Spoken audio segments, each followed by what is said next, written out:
Good morning sa inyong lahat. Ito nga pala yung mga ginawa ko, guys. Ayan, kita naman ninyo yan. Yan, pininturahan ko ng bago yan, guys. Yan, pininturahan ko siya. At ito naman, ganun din. At inayos. At ito yung isa. Ayan, guys, generator yan. Ano natin para makita ninyo yung ginawa ko. Ayan, ginagawa ko ngayon. Habang tayo ay naka-duty, tayo ay nagkukuti-kuting-ting. Mahirap naman yung lagi na lang nakaupo at walang ginagawa.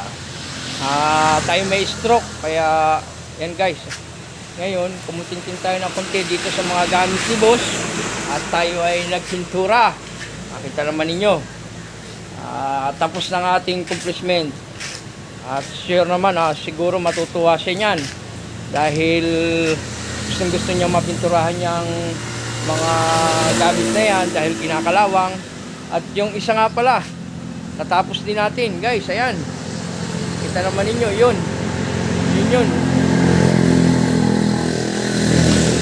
At yung gate na ito, ganun din, natapos na rin natin yung gate, napinturahan na rin natin.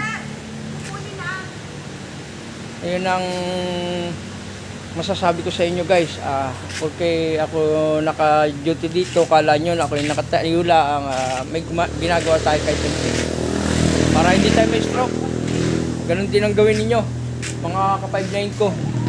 Sige, shoutout na lang sa inyo lahat. At sa mga nagsishare and follow sa akin sa YouTube channel ko, maraming salamat sa inyo lahat. Bye-bye.